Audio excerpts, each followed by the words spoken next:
Our scripture reading for today comes from the Gospel of Mark. It is chapter 5, verses 21 through 43. A girl restored to life and a woman healed. When Jesus had crossed again in the boat to the other side, a great crowd gathered around him, and he was by the sea. Then one of the leaders of the synagogue named Jairus came, and when he saw him, fell at his feet and begged him repeatedly, "My little daughter is at the point of death. Come and lay your hands on her so that she may be made well and live." So he went with him. And a large crowd followed him and pressed in on him. Now, there was a woman who had been suffering from hemorrhages for 12 years. She had endured much under many physicians and had spent all that she had, and she was no better, but rather grew worse. She had heard about Jesus and came up behind him in the crowd and touched his cloak, for she said, "If I but touch his clothes, I will be made well." Immediately, her hemorrhage stopped, and she felt in her body that she was healed of her disease.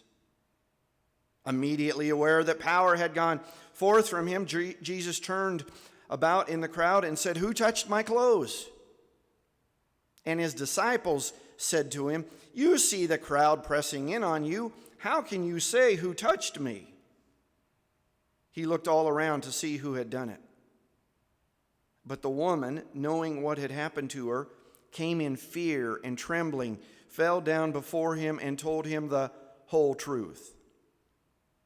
He said to her, "Daughter, your faith has made you well. Go in peace and be healed of your disease."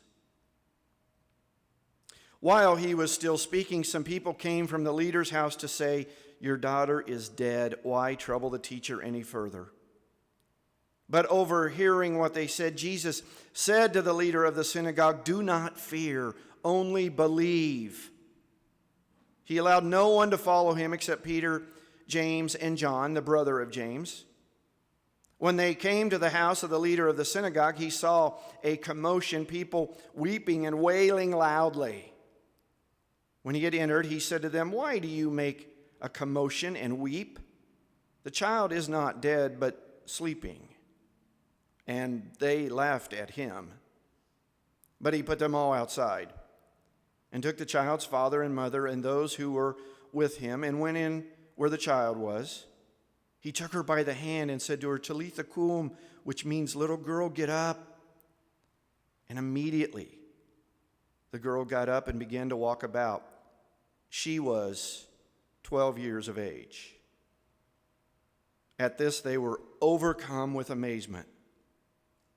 He strictly ordered them to tell no one about what had happened, and then told them to give her something to eat.